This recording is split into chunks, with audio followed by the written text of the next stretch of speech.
Welcome to episode 313 of School Librarians United.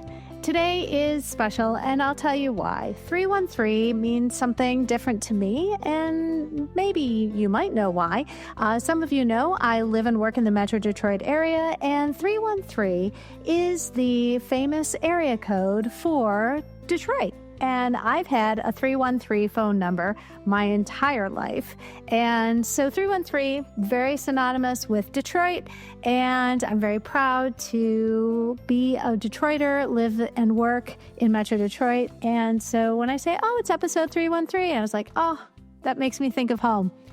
I'm also fiercely proud of the fact that we've had 312 episodes. And so I have you to thank for that. The listeners, the folks who come on the show each week, it's really been a run. So I guess I forgot to mention, I'm your host, Amy Herman, and this is my podcast, and I'm very glad that you're tuning in today. This podcast is dedicated to the issues and challenges school librarians face every day. As a school librarian in my 18th year, I knew I wanted a podcast which addressed the nuts and bolts of running a successful library program. I don't claim to have the answers, but I hope that this is a platform to share resources and exchange ideas. Now is a perfect time to mention that all the ideas and opinions expressed in this podcast by myself, my interview guests, and listeners who reach out to the podcast are our own and do not reflect those of our school districts. When incorporating research, I always make sure to cite my sources, so whether you are a novice or a veteran school librarian, this podcast does something for you. I welcome you and all listeners to reach out with your feedback and episode suggestions. You can reach me either on Blue Sky at SLU Podcast or on X, formerly known as Twitter. My handle is at LMS_United. On Facebook, Instagram, and Threads, you can find me at School Librarians United and the email address schoollibrariansunited@gmail.com. If you include your mailing address, I'll be sure to send you a podcast sticker. It is now my pleasure to introduce LearnX. Imagine effortlessly tracking student research, boosting information literacy, and encouraging your students to be ethical and organized researchers. All in one place? That's LearnX. Effortlessly follow student outline, research journeys, searches, website visits, and notes that are all automatically logged and organized. This means you can provide targeted feedback, address research pitfalls, and teach essential skills more effectively. Plus, LearnX helps you identify instances of AI use, ensuring academic integrity, stop the guesswork, and start truly knowing if students conducted their research. Detecting AI plagiarism goes beyond the submitted paper. It starts by having students demonstrate their work throughout the research process. And for School Librarians United listeners, try LearnX free for the rest of the year. Visit LearnX.com and schedule a demo for your free trial today. That's LearnX.com. And remember, School Librarians United get LearnX free for the rest of the year. Friends, I'm so excited. We are in for a treat. We've got Barbara Lawrence here, who teaches and is a school librarian in Santa Cruz Public Schools, and is going to share with listeners today a very exciting opportunity. And I'm hoping that everybody will tune in and see what they can do to make this possible. So, Barbara Lawrence, welcome to the show. Oh, thank you so much. What a pleasure to be here. I'm a giant fan. Well, Barbara, you reached out to me because there's something very exciting happening on March 30th to benefit all the schools in the Santa Cruz County.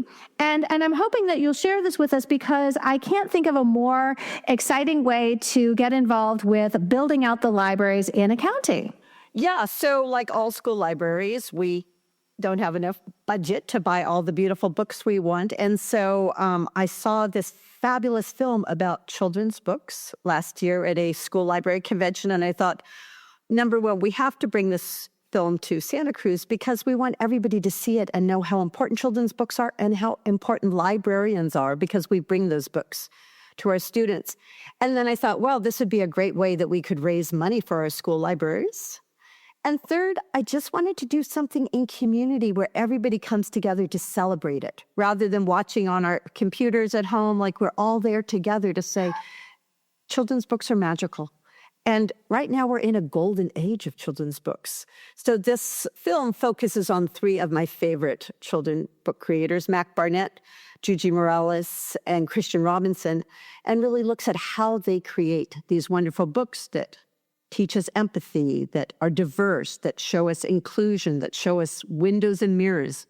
Well, and the creator of this film is also renowned for her gift of creating films. So could you speak to a little bit to that as well? Joanna Rudnick is an Emmy Award-winning documentarian. And when I reached out to her to see if we could show this, she said yes. She gave us the licensing. She's not charging us. And she's driving down. She lives up near San Francisco in Berkeley.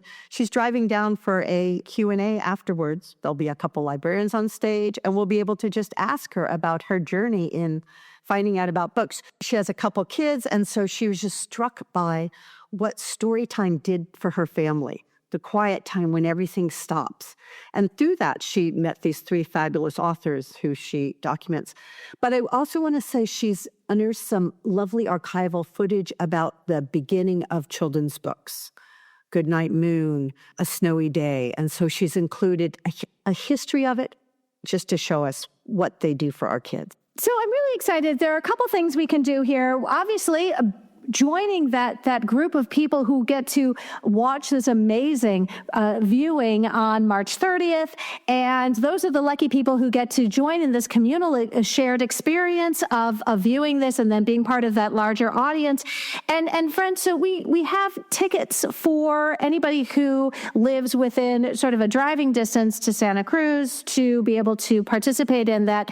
And the tickets are on sale. We're going to put that link in the show notes, but there is also an opportunity for those of us who do not live in driving distance to not only contribute and share in this wonderful fundraising effort, but also be able to view this documentary on our own.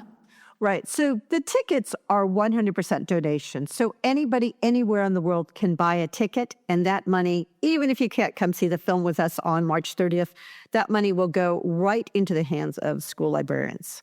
We're partnering with Bookshop Santa Cruz, and they are just making this all happen for us. So 100% of the proceeds. So yeah, please feel free to go buy a ticket, and that money will come to us. Tickets, you can buy one for $20. You can buy $100, $500. I think you get a cute bag from Bookshop Santa Cruz the more you pay, and a sticker. But it really is just a way for us to raise money for our Santa Cruz public school libraries. I love it. And then, friends, we will include links because this movie is available. You can purchase the license to show it in your neighborhood, in your school library. And it's a beautiful, sweet story. And I'm very excited anytime you want to promote the importance of children's books, and especially the librarians who are going to make sure that those get into the hands of our students. I am so grateful. Barbara Lawrence, thank you so much for sharing with us today. I truly wish that you have every, good thing happen when it comes to that turnout and overall with this fundraising that you're doing for your schools.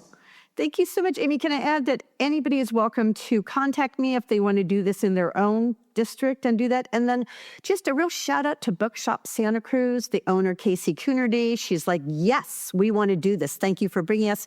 County Office of Education's partnering. The Humanities Institute at the University of California is partnering. So we've just been blessed by having all these people come together to help support us. Well, and forgive me, but let's remember who brought them all together, and that's the amazing power of a school librarian. Because when school librarians realize that our community resources, we really are that glue. We are the ones who start to pull all of those things together and make something happen. You literally pulled this out of thin air. You created something that didn't exist before, and all of a sudden this event is happening because of you. So congratulations in advance, and I am so glad we were able to connect. Thank you so much, Barbara. Thank you, Amy. This is a great opportunity.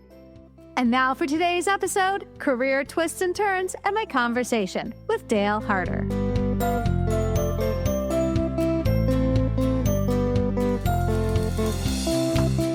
Dale Harter, welcome to the podcast. Glad to be here. Thank you very much for inviting me. Friends, we are in luck today. I'd like to start our episode a little differently. Given the focus of today's episode is career twists and turns. So, Dale, where did you attend library school? And how many years total have you been working in libraries? Well, this is going to date me. So I attended library school at the University of South Carolina in Columbia, graduated from there in 1996. And so been working as I guess I better say information professional, because I was an archivist before I was a school librarian, but I got the green card of a Master of Library Science, Library and Information Science as it was back in the day, from there. So I've been doing librarianship since pretty much 1996 to today as a professional in different areas. So it's fair to say that if you work long enough, you'll likely experience a variety of workplace settings. So let's count the many different kinds of libraries we've overseen. I've been pretty forthcoming. In my 18 years as a school librarian, I spent the first 14 in elementary schools. I worked in 10, actually. One of my jobs, I worked in one library, and then my next job, I worked in 9 libraries, 4 at a time. And for the past 4 years, friends, I have been at a high school. So how about you, Dale? Wow. So, I'll tell you a story from library school. And maybe this guy is out there. I had a professor named Chuck Curran at the University of South Carolina. And in our introduction to library science class, he said, the days of, and this would have been in 1993, he said the days of, being a librarian and being specialized, and I'm going to be in a little cubicle cataloging, or I just want to do this. He said, those days are over. He said, you need to be able to do everything. He said, you need to be able to work at any kind of library. And so that's the kind of mantra I had. And so I had worked as a paraprofessional at the Library of Virginia, which at that time was the Virginia State Library and Archives, as a processing archivist, basically, which meant I went through county court records, flattened them, pulled out pieces of metal, and arranged them chronologically for hours on end. And so I knew that I wasn't going to go anywhere and do anything else if I didn't, go past it. I did like that. So I went to library school to do that. Anyway, so, and in fact, I'll tell you this story I'm hoping that Chuck Curran will be listening. When he had us get in front of class, he said, why did you first want to get into library science and archives or whatever? And I said, the first time I walked into the state library and walked into the stacks and all the documents, I said, I just wanted to take off all my clothes and roll naked in the documents. So he loved that. So I came out of library school saying, okay, I want to be a librarian that can do anything. So I came back to the Library of Virginia. They had given me a small grant. If I came back and worked for 2 years, they would pay it off. And so I came back, and at that time, the state library, up until that time, the state library had been, the archives was on one side of the building, and the library was on the other side of the building, and the twain never met. And so when I came back, they were moving into a brand new building. They'd just built on Broad Street in Richmond. It was going to completely change the way the library did because it was opening up to more people. And so they said, archivists and librarians at each reference desk, we're going to have an archivist and a librarian side by side. Well, the archivists didn't want to work with librarians, and the librarians didn't want to work with the archivist. And Dale Harter comes along and says, I can work with information in all its formats, because that's what Chuck Curran taught me. So I got right into it. And so I did that, and then I worked at the Library of Virginia. I transitioned into a processing job. I went upstairs, got out of reference. I love reference a lot. My first day of reference was the day the Library of Virginia opened on Broad Street. And there must have been 2.5 million genealogists that came screaming through the door that day. And 2 o'clock that afternoon, I had been trying to help all these people. And this little old lady comes up to me, and I'm trying to help her. And she said, excuse me, I don't mean to be rude, but can I speak to somebody who knows what they're doing? And I said, yes, ma'am, in my best customer service voice. Yes, I'll find somebody for you. So after a couple years of doing that, I moved up into archives description, which was creating finding aids and processing records. And then I had the opportunity to move into the state history magazine, Virginia Cavalcade, because I have a journalism degree, and I had a history master's and a library science degree together. And so I moved into Virginia Cavalcade magazine. And in 2001, we celebrated our 50th anniversary to much public acclaim and advertising and festivities. And in 2002, budget cuts hit, and they said, you're not that important after all. So I lost my job there, and the only job I could find was a librarian at a girls' boarding school, which I thought was a kiss of death. But anyway, so I did that for 3.5 years, and then I had a chance to go back into archives at Bridgewater College. And so I went back to Bridgewater College, which is near where I grew up. And I loved it, but within 6 months, I started missing teenagers, bizarre as that may seem. And I said, I'm going to go back to this boarding school. So after 4 years, I can miss my wife. We need to go back.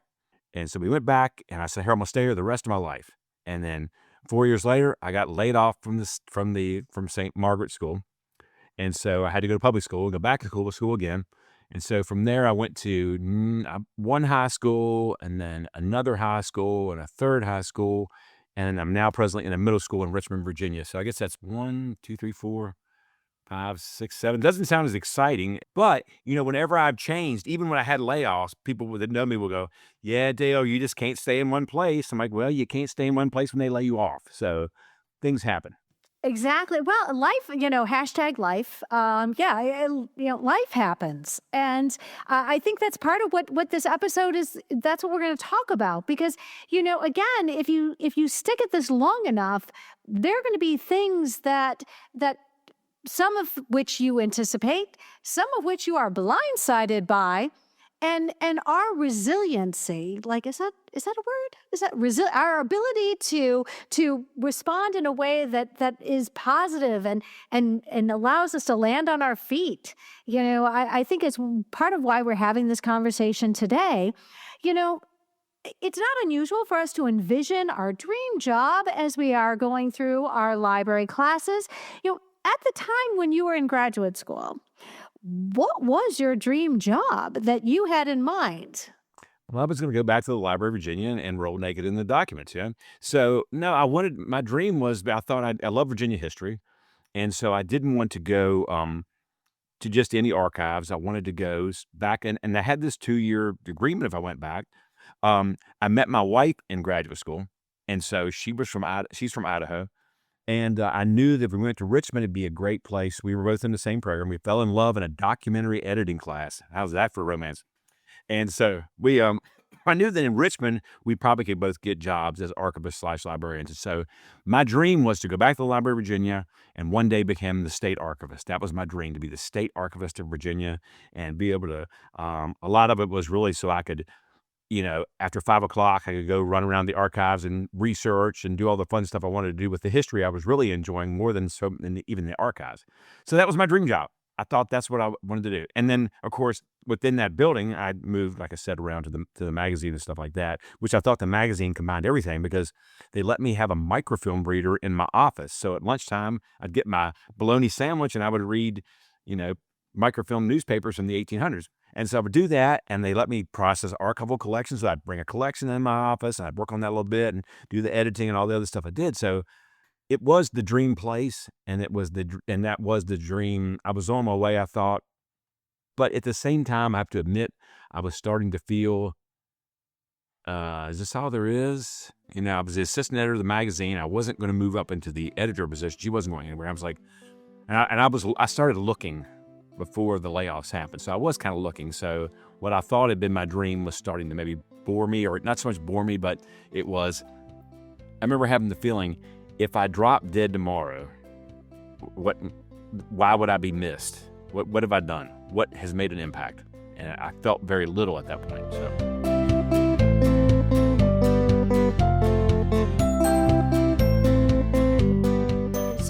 I'll be very honest. When I went to library school, because I had been a high school history teacher for 9 years, of course I was going to be a high school librarian because, of course, that's the only thing that makes sense. That if I am in library school and my only teaching experience, and I'm a certified secondary teacher, and I only ever taught high school, of course I'm going to land that high school job right out of graduation, and as most of you who've been tuning in know, I did elementary for the first 14 years after after graduating. And I, honest to goodness, I think the only experience I'd had working with our littles was raising our own children.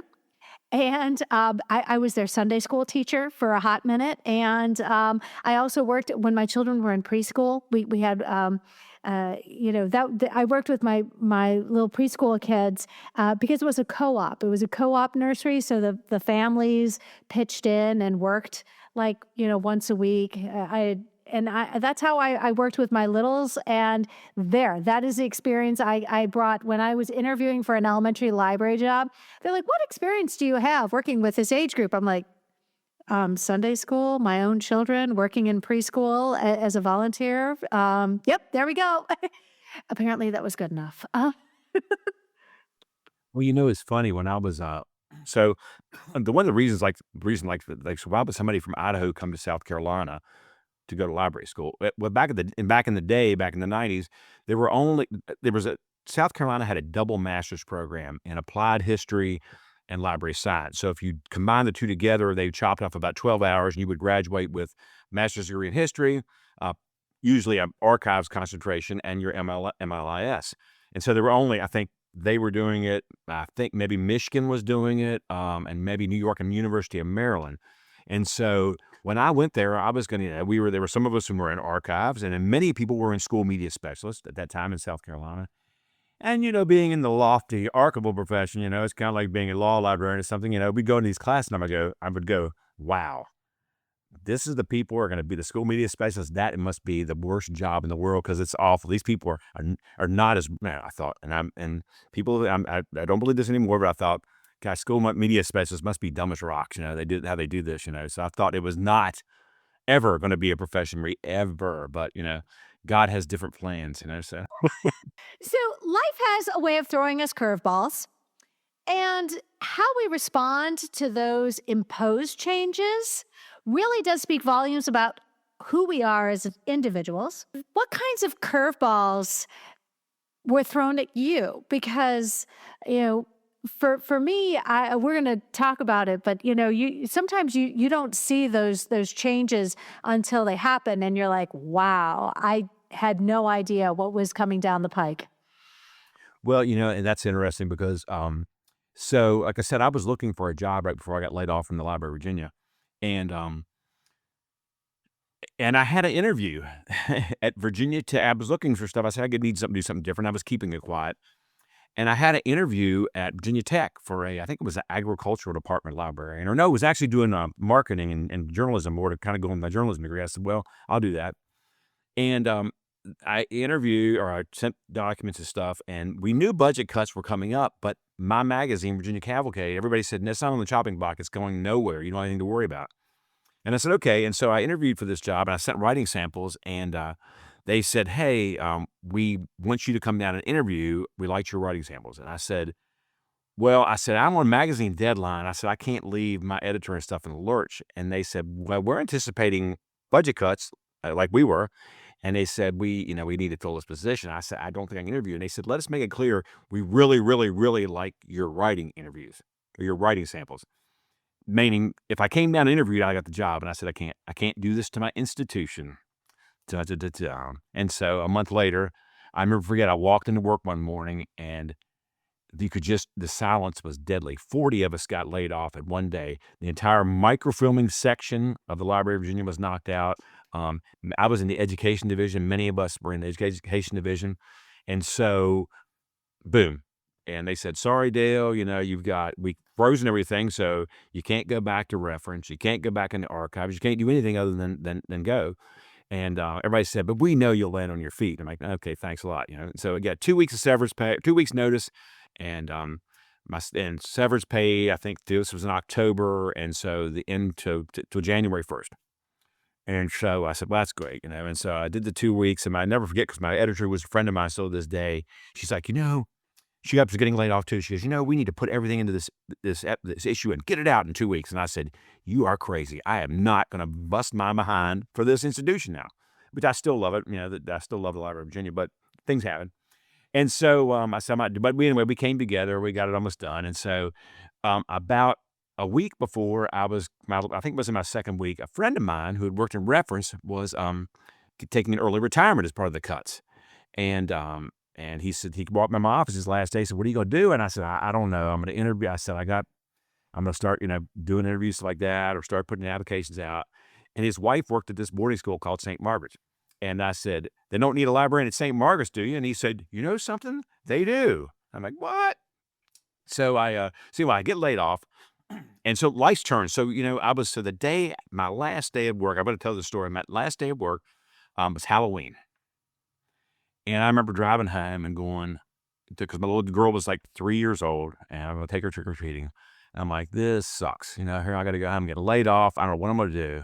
And I drove down the street, and I got in front of my house, and I looked up, and there was my daughter in her little Spider-Man outfit, ready to go trick-or-treating. And I said, life's more than about jobs. So we did trick-or-treat. Anyway, so I spent the next 2 months looking for a job. And I called St. Margaret's, and they gave me this atrocious, unbelievably low scale at a boarding school. And I said, no, I can't do this. And so I spent the rest of the 2 months trying to find a job, couldn't find anything. Called back, and this kind of give you a history of technology. Called back to the school and said, hey, is the job still open? They said, we've been trying to get in touch with you, but your phone's always busy. I'm online all the time looking for a job, because back then you were, your phone was on a router and everything. So they said, we got a little bit better offer. So they said, come on out to the school and see what you think. So I went out and interviewed, and I got to this girls' boarding school. I'm like, working for a bunch of spoiled rich kids, because that was my vision of a girls' boarding school. I said, are you kidding me? And he said, we got a little apartment you can live in, and you'll get to eat in the dining hall, but your life will not be your own. I was like, oh, how am I going to sell this to my wife? Because she is a lot more introverted than I am, introverted. And so I said, well, let me go back and bring my wife. They said, bring her out. And so we go out to the school, and we sat there, and the assistant head of school goes through the same spiel, and I'm just sitting there listening. My wife's asking questions, and she goes, let me take you over and show you your apartment where you live. And so I walk out, and my wife elbows me, and she says, why aren't you asking questions? This is very interesting. I said, what? Are you married to me? I said, she says, this sounds great. I said, okay. So we walk over to this little concrete block apartment. I mean, one room was the kitchen, living room, and everything, and then a bedroom and a bathroom and another bedroom. So she goes, yeah, we can do this. And so I said, okay. And so it was mid-year. And so and I said, well, you can live in Richmond. It was about 45 minutes from Richmond. And I said, well, we'll sell our house. She goes, no, I want to move out right away. I'm like, what? So we came out. And so that was a twist and turn I never expected. And so I get out there, and they asked me, they said, well, you got to do it. You have to be an advisor to students. You have to do this. And they said, can you coach any sports? And I said, I don't know. The only really sport I know would be that's baseball. And they said, great, we need a junior varsity softball coach. I'm like, what? And so I became, and this was like the Bad News Bears kind of scenario, but it all just clicked, and I enjoyed it, and you got to interact, and I became so close with young ladies who are now in their 30s. And so I said, is this really what I want? So we went in and signed a contract. We ended up staying 3.5 years. My wife taught. And one day a representative from Bridgewater College came by, and we were talking, and she said, they're looking for a head of our archives and a museum curator. And I said, that's what I was meant to do. And so I said, I'm going to go back. And I remember going to see the head of school, and Margaret Broad was the head of the school that you would imagine back then, very prim and proper. And I went in to talk to her, and very, very, very forthright. And so I said, Mrs. Broad, I've decided to, I think I'm going to go take a job at Bridgewater College. And she said, let's step back a minute, Mr. Harter. You applied for a job at Bridgewater College, then you accepted it. And I said, yes, ma'am, I did. And I said, there's a reason it's back home. I want to go back home. And I said, and I think that archives is what I was meant to do. And she said, how are you going to go from working in a library where you have 20 girls in front of your circulation desk at all times of the day, bantering back and forth with you, to being down in an archives with nobody to talk to? And I said, I'm fine. This is what I was born to do. So I go to the archives, I go to the college, and after about 3 weeks down in the basement where it was in the library, I started talking to myself.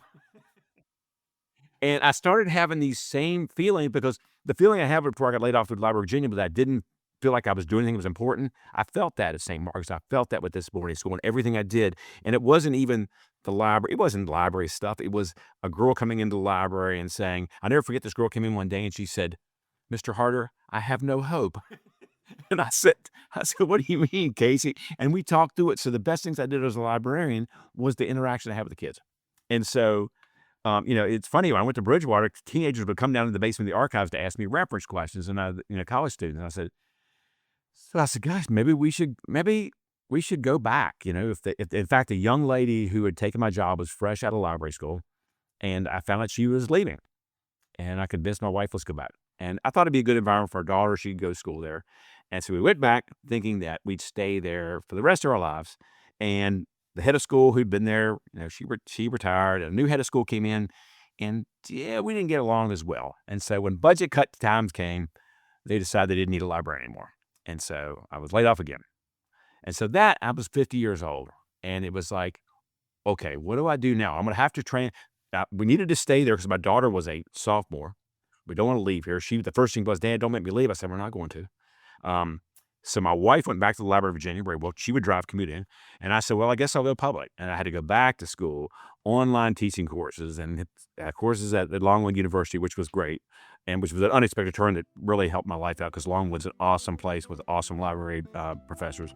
And so I said, I'll transition to public school when I went to across the river to a public school. And that was but the same things started happening, the same things with kids coming up and needing to talk to somebody. And that's when I said, I'm in it to the end.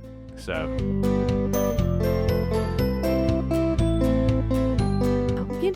I love hearing how because we're getting sort of the real sort of overview of your life's journey. So listening to you share all of your experiences, I'm sure that there are people tuning in who are like, oh, some of this I totally identify with. And there are things that sometimes we just do not see coming. For me, the curveball was my first library. I taught elementary, and to me was my dream job. And I didn't know it at the time because, of course, I was a high school teacher. What is a high school teacher doing? Teaching our 3-year-old preschool program all the way up to 5th graders. But over 7 years, I grew to love it, and it was just amazing. And I said, you're going to have to carry me out of here in a box because I am never leaving. And you're just tempting fate when you say that. And, I was so happy and I loved it because I was in one building and I had been there for 7 years. And I was the unfortunate casualty of a reimagining of my space. I don't know if it was necessarily a RIF, a reduction in workforce, but they definitely did reassign us in such a way that they had fewer librarians at the end of it. But I was called in and they said, great news, you're part of the vision. And, thankfully there was a box of Kleenex on the table because I was sobbing uncontrollably, but everybody else in the room seemed to be fine with it. They're like, why are you upset? Everybody still has a job. And they said, you're going to the middle school.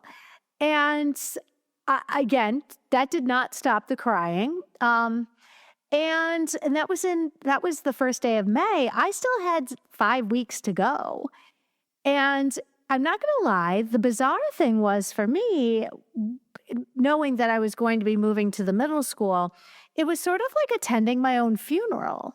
Like in a very twisted way, I had 5 weeks of people checking in on me.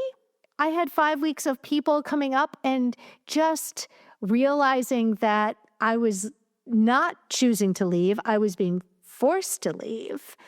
And that they're like, I don't know what this is going to be like without you. And I'm like, okay. And again, like I was a disaster. But I think that you also have to recognize when somebody makes the decision for you about what your path is, about where you're going next. I'm just going to say, in some sets of circumstances, you realize, oh, it was fine. It was, should I have gone to the middle school? Hey, my life would have been very different. And yet, I'm not going to lie, somebody deciding for me to get rid of my program, and it basically invalidated the last 7 years of my life in saying, you know what, we imagined this program very differently. And in no way involves you. And so it really is soul crushing. And I started looking for a new job. And you better believe that I was willing to start looking because they had made it abundantly clear that what I was doing was clearly not valued. And I think when we take a certain amount of command over our future, it is rather empowering. It's not without some sacrifice. It's not without some, conciliation, because you have to, in some ways, I was a tenured teacher, and I was on a current pay freeze because of contract negotiations, but I had seniority. I had acquired a great deal of respect for my colleagues, and now I was going to start all over. But I also was able to take a job that was I think my commute was 45 seconds. I think I went through one light to get to my school, but again, there were going to be some things that were difficult to transition. I'd been tenured in my last school. I now had to work back towards getting tenure again, and again, there's some things you choose and some things you miss and you give up, and that was the district where I worked in 9 schools in 7 years, 4 at a time. It was like, but on the other hand, I had a 45-second commute. So, you pick your poison, right?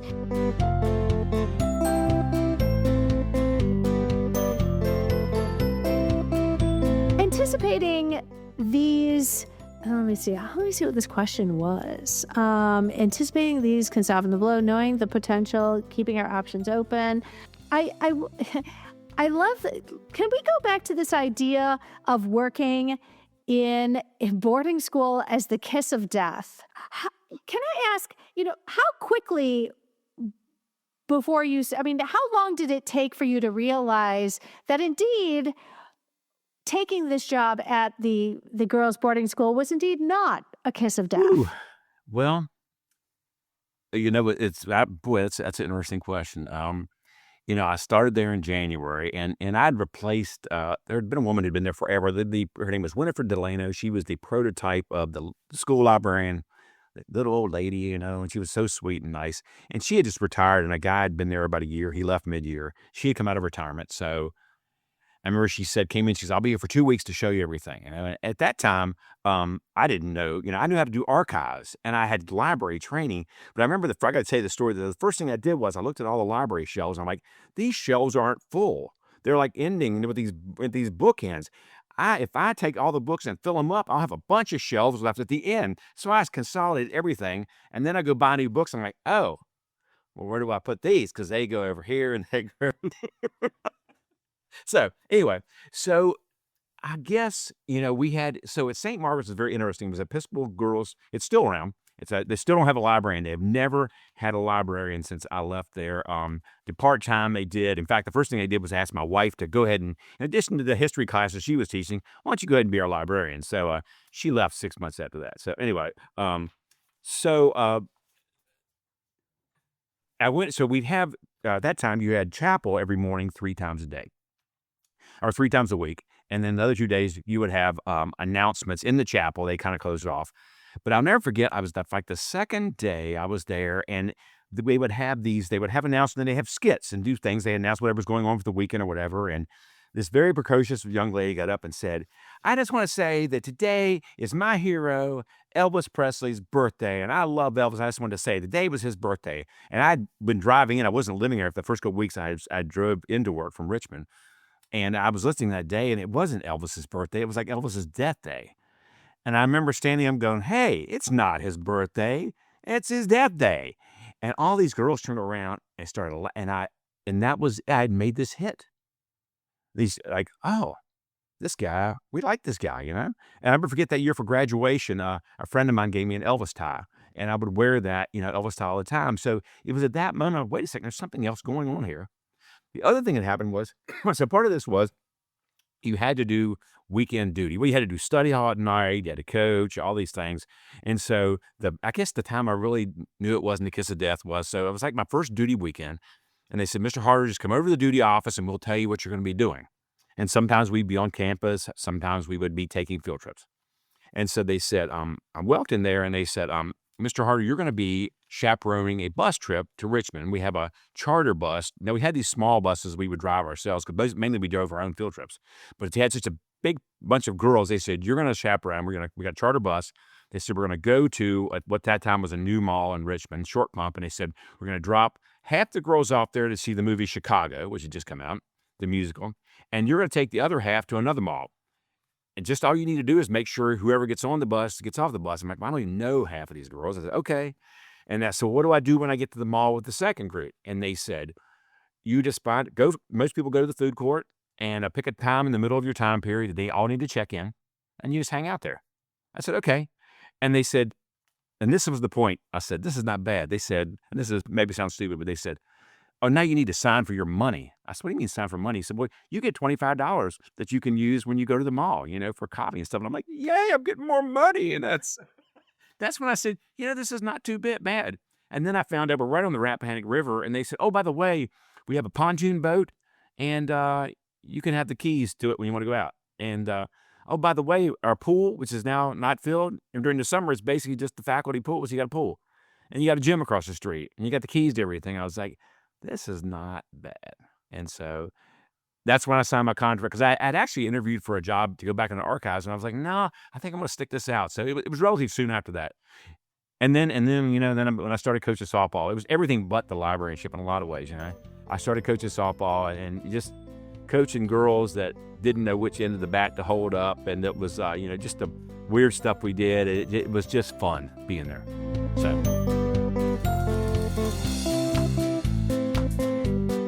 Absolutely. Hindsight is always 20/20.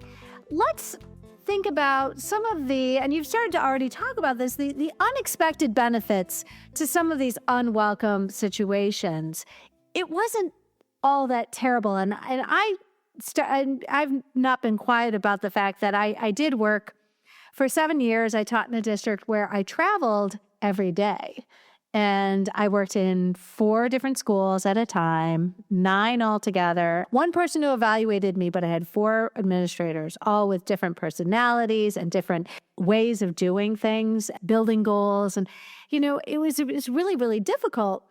On the other hand, as a traveling librarian for 7 years, there's a lot of things that are possible because you're moving all the time. And like you, finding out that there are some really cool things about being, at a campus where people live. It's a boarding school. For me, as a traveling librarian, I was never on a committee, ever. You know why? Moving target. I was a moving target. It was fantastic. And I did very early on, season 1, we did talk about being a traveling librarian, because it's very difficult because you're dealing with multiple collections. You're dealing with multiple, staff members and people who really still have no idea who you are because you're always coming and going. But I'll tell you what, moving target, they don't know where you are. And that's not a bad thing. I lived in the community where I worked, so if I needed to stop off at the dry cleaners during my lunch, because I had travel time, you realize, you're like, oh, there's some benefits to this actually. And I one of the other things that I really liked about being a traveling teacher, and I had one school that kept all their supplies under lock and key. Like, you could not, in the safe, you could not get anything unless you went through the administrator's clerk who had the key to the safe. And other schools, open door policy. Take whatever you need. Oh, Amy, do you need? Oh, take whatever you need. So, you sort of have to realize with all job situations, there's always going to be something you wish you could change. And that's for sure. There have got to be some things there that keep you going and realizing that your time is worthwhile. Well, it's, and that's what I found. Like I said, I've been wanting something different, and you found that sense of community in a boarding school, and you quickly learned that you were going to make a difference. And I did every day, and could have been, like I said, it could have been the smallest conversation, but it was an everyday thing. And that's what I'd been looking for. And that was great. I just, like I said, I made some relationships that I still have to this day. In addition to doing the library stuff and the freedom, especially of a private school that that you don't have in a public school institution where, I ordered books through a vendor, but then at the end of the year, I'd say, well, I need the school credit card. I got to buy $500 worth of books from Barnes & Noble today. And you'd go to Barnes & Noble, and by the end of the day, I was like, I never want to see another book in my life. I can't buy anymore. I can't do it, But that freedom of doing things like that freedom of having other interactions. I remember, because like I said, I was a historian. I was, I had a daughter. I was reading children's books to her, but I remember a kid came in one day and said, Mr. Harter, have you read Harry Potter? And I'm like, no, it's a children's book. I'm not reading Harry Potter. And they said, you're the most ill-read librarian we've ever met. And I said, well, I'm going to have to get on it. And I tried to do my best to start reading and do that too. But it's really, it became almost, and I didn't really realize it till later in life, but it became a calling because of that, And so, I'd like to say that what I did is, especially as a librarian there, was more important, but it was the other stuff. And it's interesting because when I came back the second time, and that's what the head of school, the new head of school, didn't understand boarding school. She didn't understand why she would say, what do you do as a librarian? She wanted me to be, like many people do, the school she had been at. Well, our library is like this and our library is like that. I'm like, but that's not what I do here, you know? And it's like, you know, I'm an advisor, I'm a bus driver, I'm a coach, I'm a study hall proctor, I'm this, I'm that, and the other thing. And all that stuff takes time away from being a librarian. I cut classes, and I taught journalism classes and government classes, and all that takes away, you know. But all that, you know, it did translate into being a librarian and helping out with that. Interesting. Let's shift to focus on the changes in our library career, which are welcome. The times which we took charge of our library destiny. All I can say is, you know, in my own personal experience, you know, agency feels good when you can control the direction of your career. I'm in one building. I'm in a high school. I actively tried to get this job. It's not in the same district. I left my district. I remember when I interviewed for this job and I got the job, telling my friends I was leaving. They're like, "You're leaving the district. That's so much work." And I said, "Yeah, but they're paying me more money." Like, well, why wouldn't I leave? They're paying me more to go work someplace else. I'll be in one building, not four. And all of a sudden, you know, I felt better about making the decisions I was because I was now in charge. And there is something incredibly empowering about that. When you take control of a situation, you leave a situation for one that is going to be better for so many reasons. Well, you know, it's funny because this latest move, and I think this will be, hopefully, you know, will be the last place I go to, but I consciously made the decision to move from high school to middle school a year and a half ago. And because I will say this, I'm going to talk about the place where we moved across county to from Chesterfield County to Richmond City, and Chesterfield County is one of the name, the people that are in Chesterfield County, the librarians, are people that are nationally known through the American Association of School Librarians and stuff. The professional development was better than I ever had it, but and I liked the schools where I was at. But I have to tell you, and this was 3 years ago, my experience was high schoolers were stuck in their cell phones, or as I call them, texting devices. They're texting devices all the time. They weren't reading. You know, I'd ask a senior, hey, what's the last good book you read? Or a senior would come in, Mr. Harter, you got any Diary Wimpy Kid? And I'm like, oh, come on, man, you need to be reading above that. And so I said, you know, maybe if I can get down into middle school, maybe I'll find the secret ingredient. And I haven't found it yet. I said, maybe I can get down there and I can get these kids to be readers. Maybe I can make an impact with middle school. And so I moved to a school that's in inner city Richmond, and we have a lot of challenges. And a lot of people say, what are you going to the city of Richmond for? Are you crazy? I'm like, no, I know exactly what I'm doing. And I said, I want to go. I said, I know some of the kids, where they're coming from, and I said, I want to be part of them doing stuff. So and it was freeing doing that. Most people said, well, you're out of your mind. But it was so freeing doing this. And, you know, and I haven't looked back since then making the move. Some days you'd say, oh my Lord, what am I doing? You know, but somebody asked me, they said, what's the difference between high school and middle school? I said, it's stickier. Everything's stickier. You know, so books are stickier. Mainly books are stickier. So, yeah.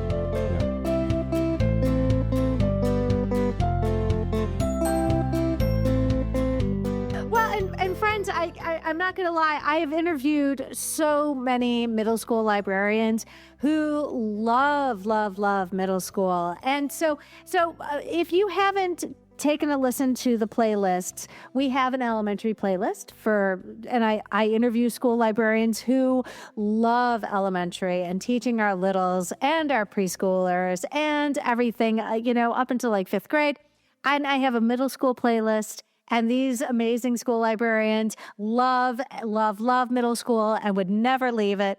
And then I have this devoted group of high school librarians. And I'm not going to lie, friends, many of those high school episodes were recorded selfishly when I was preparing to interview for a high school position. And I realized what I needed more than anything is to hear from high school librarians who love their jobs. And that's really sort of the baseline for doing a lot of these episodes was you have to be somebody who is committed to this age group because you feel that it is where you are having the biggest impact and resonating with these students. So, if you find yourself, friends, and we're going into the spring and there's an opportunity for you to switch the grade level that you support, I strongly advise you to go check out the playlists and learn from school librarians who love that age group, because it really will make you a far more confident person when you interview.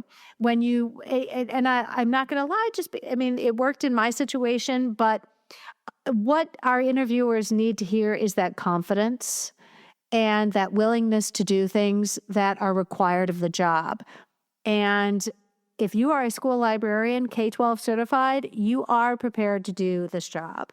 It's just about how that learning curve, how steep that learning curve is going to be, because it will be there, for sure. And here we are going into the spring, and I know this is when a lot of people start considering interviewing. There's also a getting a job playlist, which is really fantastic. So, Dale, I think it's worth discussing some of the compromises we're willing to make when it comes to shifting our careers as librarians. What we prioritize, our non-negotiables, our compromises really depend on where we are in life. So I'll be very candid. My job that I have currently, and I've had for 4 years, I took because I'm not raising small children. I had for 7 years, I worked, I think I told you my commute was about 45 seconds, which was really important because I was taking care of my children.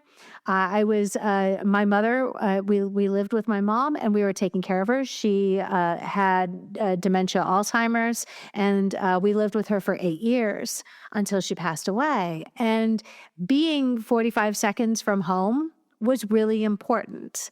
So even though I worked in 4 buildings a year, I could be home very quickly if my family needed me. I have a job now with a commute. There's 37 minutes, sometimes 45 minutes. It can be an hour in the snow. I don't know, and I don't care because right now the only person who's missing me is not a person, it's my dog. And my dog is missing me. So, but what about you when in what way have you changed the priorities that you have and made compromises? Well, when I had to take my first job at the boarding school, it was a huge pay cut.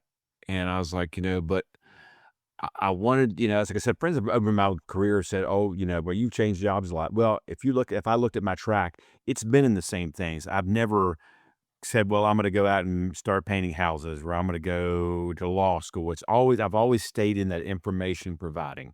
So that was kind of maybe a non-negotiable that I said, I'm going to do that, but I've been willing I'll never forget when I went to go from the boarding school to Bridgewater College, it was a lateral move. And I remember the human resources person at St. Margaret's saying, why are you going? And I said, well, because it's back home. It's this, that. And then when I came back, it was another lateral move back. I mean, they said, well, we're going to give you basically what you'd be making when you got here. So, I didn't prioritize money then. And it's interesting now. There's some days, because middle school can be rough some days when you go, I don't want to, and I want to go and I want to write or do something else. But now it's looking as I'm close to retirement and saying, I got a mortgage and I got to work X years. And then there's part of us, especially in the world we live in today, that says it would be so dumb.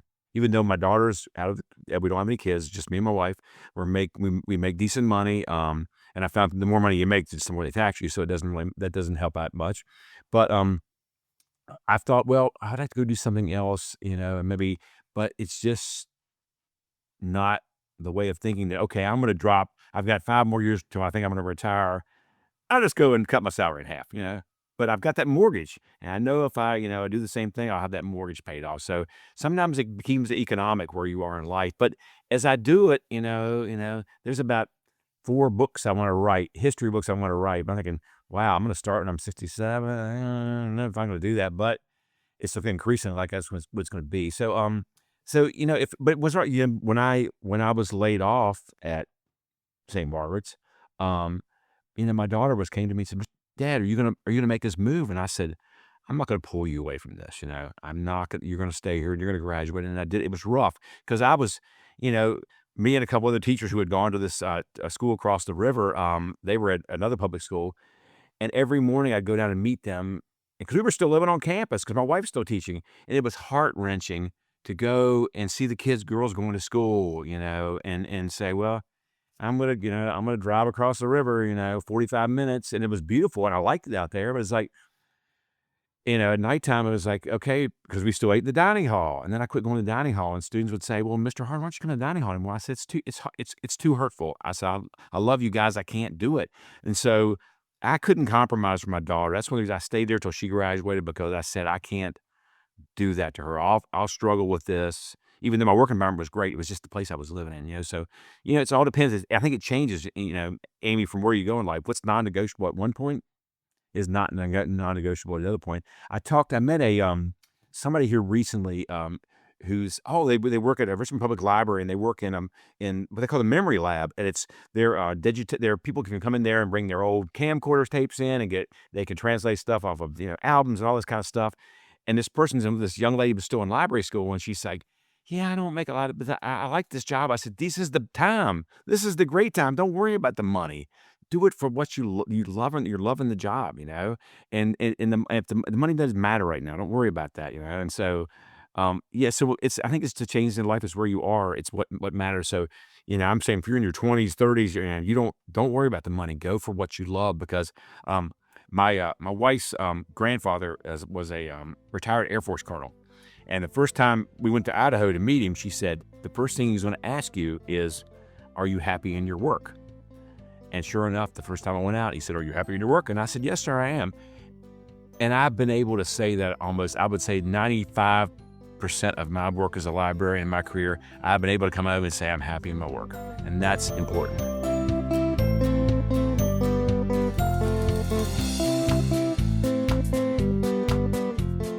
I love hearing that.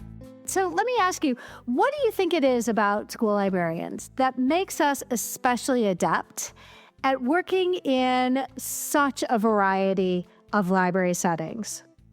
I think that probably changes from person to person. I mean, I've seen some librarians that are not adept. I think we're all excited by reading. I think we're all excited by books, and I think all of us want to get that book into the kid's hand that makes them go.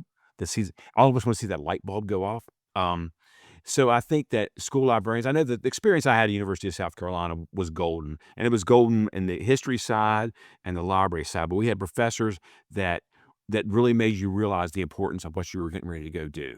And, and I know it's funny because I told you the way I felt about the school media specialists at that time. I think South Carolina has one of the strongest groups of school media specialists in the United States. So I think it's that maybe for me it's that sense of, I think we have that sense of wonderment, that sense that we can make any kid, we'll find the book for that kid.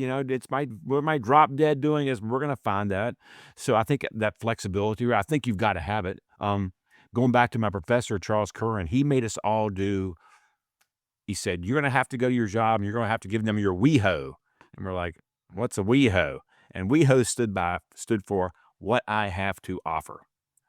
And my wife and I have used that thing throughout our lives. We're talking to our daughter, we're talking to students. Hey, you're interviewing for a job, what's your WeHo? What's that, Mr. Harter? What do I have to offer? And so that's the way I was taught to be as a school librarian, is to always be ready for a change. And I think that comes from the classes we take, the professors we take. I'll go back once again to put a shout out to Longwood University. When I had to go back and so when I became a public school librarian, they said, well, you've got to take some more classes. I'm like, I have an MLIS. I don't need anything more. No, you need to take. So this was the thing I really couldn't take. They said, okay, you need to take a class on young adult literature.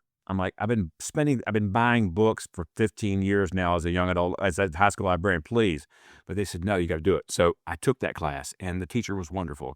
And I had to take an elementary school book class. And we had a guy, and he'll be familiar to a lot of your listeners, Carl Harvey, who was president of the American Association of School Librarians. He's now a professor at Longwood.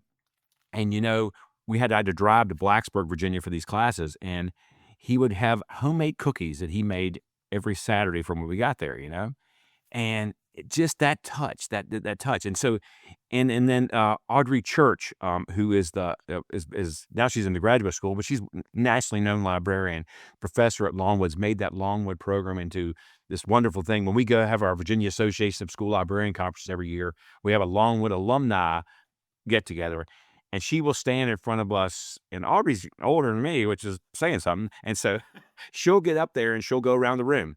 Okay, Dale, you're at Albert Hill Middle School. And Amy, you're at Providence Elementary. And she goes all over 100 librarians and knows everybody's name. And it's that common touch that I think, and so that if she had that common touch, she gave that to every school librarian she's ever met. And I think that's about it. It's having that common touch that just, some of this stuff is I remember when I was going to go to library school, and I had a friend of mine at the state libraries. I said, Jim, what's it going to be like? And he said, it ain't rocket science. And I said, it's not rocket science, but it's those intangibles that we have, or people that gravitate to this career, just being able to work with all these kids, work with different people from different places in life, different experiences you learn. When I left school librarianship and decided to come back, somebody said, one of the reasons, I said, it's for the stories. I said, you can't make some of this stuff up that happens to you as a school librarian. So I think it's sense of humor, not taking yourself too seriously. I think that's what makes it. That's my take. I've thought long and hard about this because I've changed jobs quite a bit. And there's a certain luxury to that. Part of it is because I've never been high enough on the pay scale to ever miss a job if I changed jobs. But I will say something that became abundantly clear to me when I was about, maybe 10 years ago.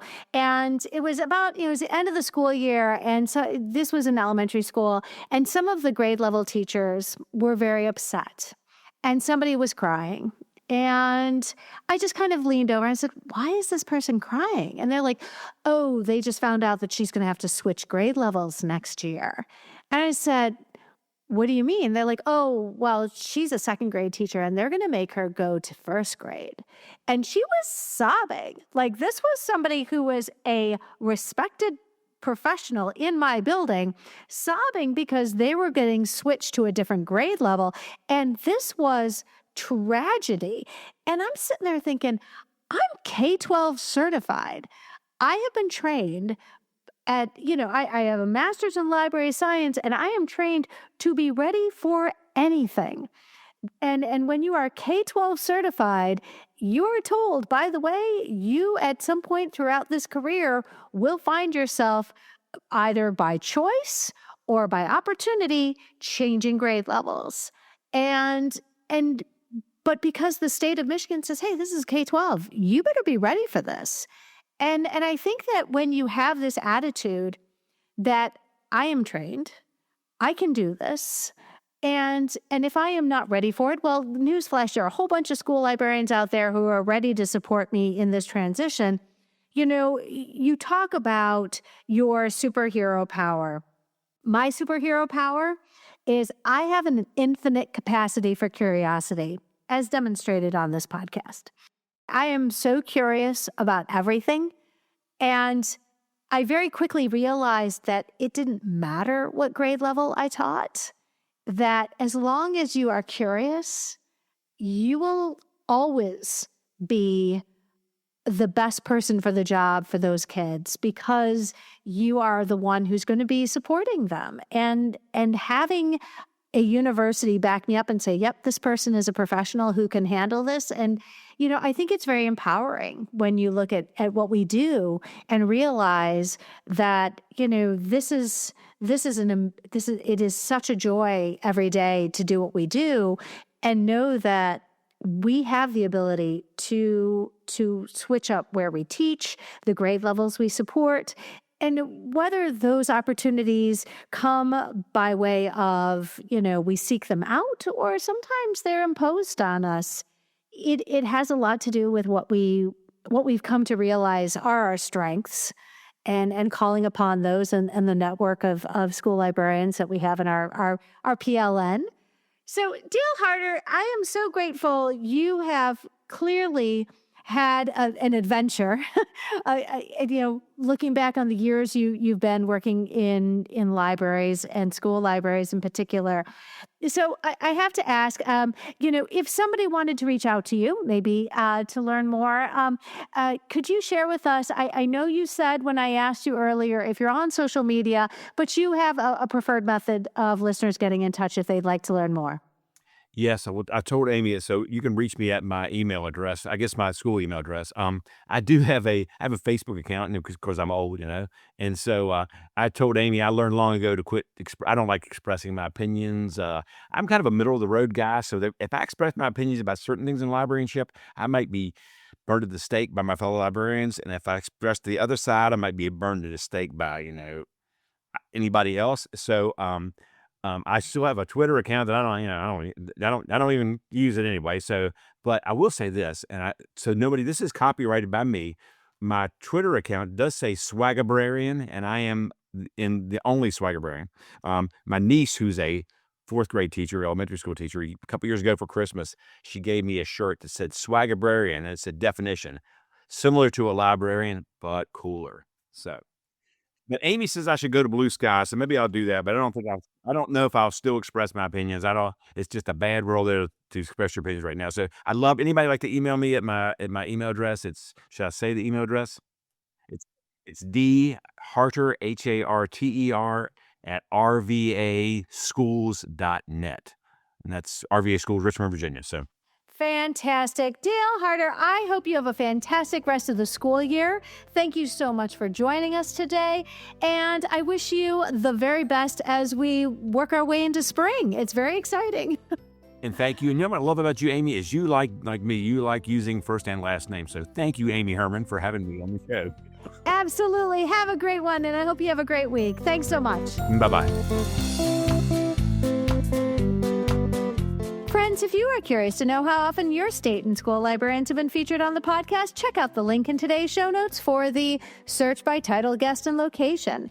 My goal is to showcase school librarians from all 50 states and around the world. Take a look at the FAQs linked in today's show notes to answer all of your questions about recording an episode and reach out. Make 2025 the year that you are a guest on the podcast. If you found this episode helpful, please share it out with your team, your PLN, and on social media. Be sure to follow on your favorite podcatcher so you'll never miss an episode. And if you really like listening today, consider leaving a review wherever you listen to podcasts. Reviews help others find us. And for School Librarian United listeners, try LearnX free for the rest of the year. Visit LearnX.com and schedule a demo for your free trial today. That's LearnX.com. And remember, School Librarians United listeners get LearnX free for the rest of the year.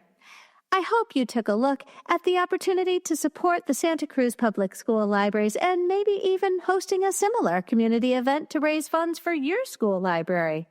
The topic of our next episode will be Freedom Fighters and my conversation with Becky Calzada and Carolyn Foote. I hope you will tune in.